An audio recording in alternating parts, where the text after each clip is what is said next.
Welcome to the Dental Team Podcast. I'm your host, Kiera Dent, and I have this crazy idea that maybe I could combine a doctor and a team member's perspective because let's face it, dentistry can be a challenging profession with those two perspectives.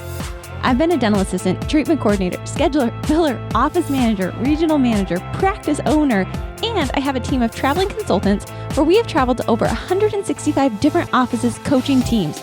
Yep, we don't just understand you, we are you. Our mission is to positively impact the world of dental, and I believe that this podcast is the greatest way I can help elevate teams, grow VIP experiences, reduce stress, and create A-teams. Welcome to the Dental Team Podcast.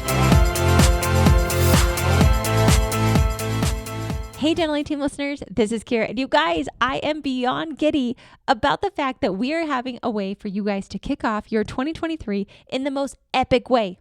That's right. I want you guys to go into 2023 with direction, with a plan, and to actually get something done. If you've been looking at that operations manual, it is time, guys.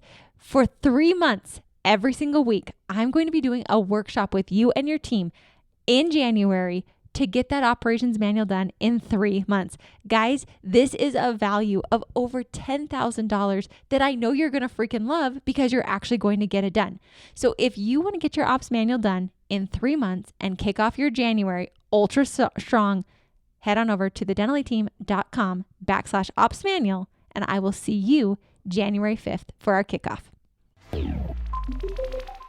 Hello, Dental Team listeners. This is Kiera, and I've got our one and only Dana. She's an incredible consultant, and if you guys have not met her, if you haven't chatted with her, if you haven't worked with her, you are surely missing out. Dana, you are one of my faves. Welcome to the show today. How are you? I'm great. Thanks so much for having me. Of course. Well, Dana is a unique consultant in the fact that she travels, but she's kind of like a unicorn, and you only see her every so often because she's a busy mama. She only sees so many virtual or in-person clients and does the bulk of her coaching virtually. Dana, how is that doing virtual consulting compared to in-person? Like, you've done both, but how is it for you? Like, what's kind of the difference between the virtual world and the in-person world from your perspective? I think the biggest difference is in person, I get to see everybody in action, and in virtual, I just kind of have to dig in and ask a lot of questions. So figuring out what their current processes are is usually kind of what the difference is. Yeah, absolutely. And I feel the same way. I tell people all the time, like, we can make you great recommendations for changing your practice virtually. But if you want us to come in and see things that maybe you don't even know could be changed, that's where I think in person really helps. And I just feel like I get more done in person. However, it's much more cost effective virtually for offices. So I feel like it's kind of like, are you looking for fast results or are you looking for a more affordable option? I think either one gets great results. But Dana, you have been dominating the virtual world. We were working on Dana's schedule today, guys. I felt like we were master scheduling for an office, block scheduling Dana's life today to be able to see her clients and a future product we're about to roll out. Dana's going to be the one behind the show. But Dana, I'm excited for all the things coming up. I'm sure you are too. It's going to be a riot for all the things we're going to do together. Yeah, it's definitely an exciting time for sure. So guys, on that note, let's dive into a really random topic, and that is about meetings. And there's a question that came in from a listener of who should be running meetings. And I feel like it's kind of a vague topic, and I love it, and I appreciate you sending in questions because you guys know this podcast is made for all of you. So if we don't know what you're looking for, we can't make it for you. You guys can always head on over to thedentalateam.com. Click on our podcast page, and right there, you can actually submit topics that you want us to podcast on. So imagine us being that consultant in your practice talking to your team on the podcast. We've had offices email in on how do you address dress code and how do you talk to team members who don't want to work. Guys, a lot of these topics are from offices who have emailed in. So this is one. Kudos to whomever sent it in. Thank you for that. And thank you all for being avid listeners, sending out reviews, sharing with your friends on social media, tagging us while you're listening in the car. I love to see where you guys are at. So please keep it up. If you have not done so, leave us a review. We love to see those 5 stars, and also share with a friend. So Dana, let's talk. Let's answer to this inquirer's question of who should be running meetings. So Dana, I'm going to let you take the first stab on this. Who do you think should run meetings? And then we're going to dive into why I giggle because I'm like, well, that's a lot. So you take first stab on it. Sure. I actually really do like this topic. I think it was a really great question, and I get asked all the time, not necessarily who should run meetings, but about meetings and what to do with them. So I think who runs the meeting honestly depends on the type of meeting. So I think anytime that it's full team, full office, that should be your manager, right? Office manager. And then I think we lean to leads for more the departmental meetings. So I do think it does depend on the meeting as to who runs it. But typically when it's full team meeting, office manager. Absolutely. And I think so often, like doctors, you can really help out and you can be a part of it. But at the end of the day, I think it should be office managers doing this. Now, I say that because Dana will know I like to lead meetings. I love to talk. I love to be involved. And on traction meetings, I think I could do a better job letting Shelby run them. So I think it's a good passing the control, sending it off. But office managers, I will say, let's also make sure that you are running effective meetings. So, Dana, from your perspective, what is an effective meeting? Because we talk about it, we talk about these meetings. Meetings are necessary. Like, guys, we have this whole thing, we call it our daily, weekly, monthly, annual meeting cadences with agendas. So there's meetings up the wazoo. Like, we've got a daily morning huddle, we have a weekly OM doctor meeting, an admin CEO time, level 10 meetings for your leadership team, departmental trainings, one-on-ones with each team member, monthly team training, billing review of AR, CPA meeting, traction meetings each quarter, reviewing your P&L, biannual or anonymous team surveys, mid-year CPA tax prep, Q4 tax prep, and then annual goal setting. That's a lot of meetings, and I said it real fast. Good luck. You can write it down, or you can just call us, and we'll help you get these implemented in your practice. But the bottom line is there's so many meetings. So, Dana, how can team members, office managers especially, run effective full team trainings, those monthly trainings where we're either training our departments or we're reviewing our month goals and setting new goals? Like, how do you actually make sure that these meetings are super effective? Sure. So I think first it is just ensuring that the team and the office manager is prepared. So making sure we have the topic, letting the team know what the topic's going to be and anything that they need to bring to the table. If department leads need to pull reports and bring them, if they need to bring their trackers with them, anything that they need to bring to use and participate, I think first and foremost. And then honestly, I think every meeting should have an agenda that's created and followed all the way from our team meetings down to our one-on-ones. I think it helps with consistency and it helps us really ensure that they are effective and that they were an efficient use of our time. And then the other thing I think too is something fun, right? Oftentimes team members like, oh, another team meeting. So I think incorporating a way that team members can just have a little bit of fun and learn about each other and work a little bit on that culture and bonding of team members, I think is another piece to think about.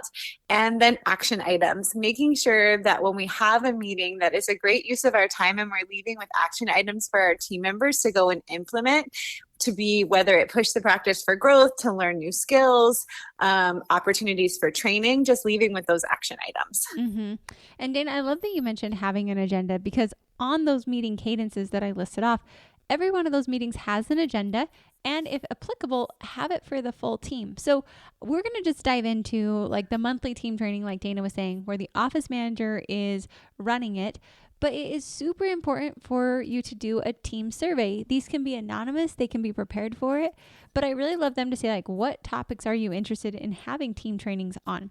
Guys, have your team tell you what they want training on. There's a bunch of ideas here like treatment planning and case acceptance, phone skills, scheduling, office meetings, hygiene production, ops manual, handoffs, and then a line for them to list what thing they would love to have a team training on. And then what topics do you think would be beneficial to train the team on? What makes an awesome team training? What makes a not so good team training? What's your favorite part of your job? What's one thing your office could improve on, like you think our office could improve on? And any other suggestions? By having them fill that out before meetings, these meetings then become actually more applicable.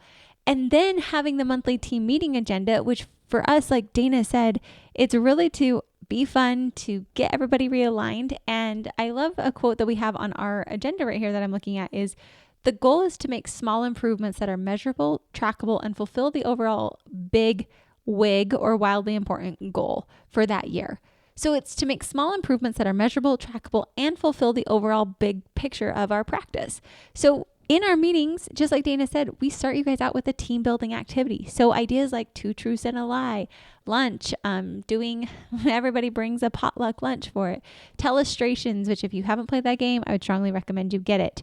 Do a team member of the month. You could also do a book club, but something where you're just having everybody get together, team building, chatting with other people.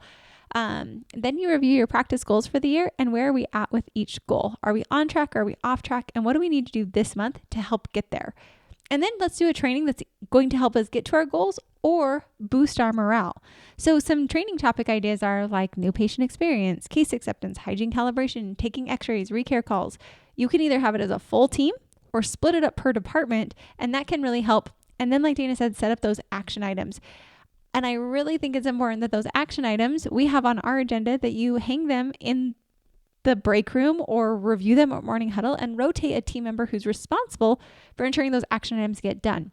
But I think it's so paramount in meetings that every person leaves with clarity and a duty, I guess, if you will, to help the practice grow. So really it's office managers are running these, having them effective, having those agendas, having people that are contributing to it, and then having those action items. And I would ask Dana, offices that you've seen that actually run effective meetings like this, like what is on the flip side? Like meetings to me were a drag. I hated them as an office manager. Like they would pop up on me all the time and I'm like, oh shoot, I've got a meeting tomorrow. Like I had no agendas. I hated meetings so much as an office manager. But now that we've coached it, now that we have systems for it, now that we have agendas for it, it's much easier. What have you found that those practices actually look like? Who are doing meetings with these agendas, with the surveys of the teams? Like what does that even look like on the flip side of this type of organization? Honestly, I think it just looks like improved systems, upgraded patient experiences, and two, I think team meetings just, again, are another piece that just help us elevate our culture and our motivation for our teams. Because I think when they get in there and we are going through issues, especially like you said with the survey that they have found, and then we're role playing and we're really digging in and we're getting hands on to improve whatever it is that we brought to the table, I just think it elevates our team and it certainly elevates patient experience. Amen. And I feel like so often we don't want to role play. We love meetings where we just spit out information. But like, guys, this is the one time we get to practice, like the one time. Otherwise, we're on stage all the time. And you better believe if I were to go to Disneyland, I promise you all those characters, all the people in the parades, everyone who's putting on the show has training. I promise you they do. I guarantee it. I know they do because they're so in sync that this is a time for your team to become in sync. Are you guys able to do amazing 5-star patient handoffs from every single point of the practice and not just talk about it, but actually do it? I know, Dana, you and I were chatting about coaching calls and you're like, Kiera, it's really easy to hear it, but to actually do it and apply it and be is a totally different thing than passively listening to actively participating in it. So I feel that role play, like you said, really does like get the jitters out. It helps us really, I feel like it's really creating habits, like, and the good habits we want instilled to, like you said, increase the case acceptance, have the better patient experience, and ultimately reduce stress of the whole team. So those are kind of my 5 cents on the matters of who should run meetings. The only other meeting I think that we could bring up is like one-on-ones. I feel like office managers, you might lead it, but have the team members really participate, and team leads. Make sure you're rotating who's leading these meetings. I found if you can rotate, people elevate as well. So I feel like, but office manager is responsible for making sure it's effective and it's great and solid content. Doctors are there to make sure that it's in line with what they want it to be. But at the end of the day, the office manager is typically the one running the meetings. So those are, like I said, my 5 cents. Dana, anything else you want to add to who should run team meetings or anything else about meetings? No, I think that was great. And I think too, if we're running a meeting and we think that maybe one of our clinical team might have better insight to, if we're talking about like handoffs and communication, and those things come, yes, the front definitely participates in that, but a lot of that comes from the back. So if we feel like our clinical lead or one of our department leads might be a stronger person to run that meeting, it's certainly definitely something that can happen. So I'd say two, think about maybe who best would run it. Amen. Because again, it doesn't just have to be that office manager. Like I said, office managers, you are responsible for making sure these are effective and that you're hitting goals. Like that's your job. But who runs it and who's the most effective might not be you, and someone else might be able to do that. So Dana and I, just so you guys know, are doing a really fun activity, aka coaching for our clients starting in January, where we're actually going to put on a team training. Tiff's going to be a part of it too. The whole consulting team is going to be doing this labor of love for you guys. We're super excited, but it's going to actually do a full team training on a lot of these systems like case acceptance and handoffs. So every month, a full team training of actual role play. So if you guys are interested and you want help to get your meetings ramped up, or you want the Dental team to train your team, yes, they will be virtual. Yes, it will be mastermind style. And yes, it's going to be freaking awesome. Dana and I are putting a lot of effort, energy, and attention into it. But if that's something you guys want to level your meetings up, email us hello@thedentalteam.com. Offices who are signing up now are going to get that added on in January. So don't wait until January, but I think it's going to be a fun way, like you said, Dana, for us to show you guys how to level up your meetings, how to role play during meetings. And we're going to be doing it from a full team perspective. So really getting you like, guys, use us. We're going to help you run very effective meetings in a way that I think you and your team will really love. So Dana, I'm excited to do it with you. I'm excited for what you just chatted about. I love the information you brought with the agendas, the accountability, making sure your team's ramping up. And I just appreciate you so much in our company and what you do for all of our clients. You really are one incredible human and consultant all in one package. Thank you so much. And thank you for allowing me to be a part of this incredible team. Yeah, absolutely. All right, guys. As always, go ramp those freaking meetings up. Don't make them be yucky. Have fun with them. We've got the agendas. We gave you guys agendas. We gave you guys topics. We also told you if you want help, we're going to be training it. So email us hello@thedentalteam.com. And as always, thanks for listening. And I'll catch you next time on the Dental Team Podcast. And that wraps it up for another episode of the Dental Team Podcast. Thank you so much for listening, and we'll talk to you next time.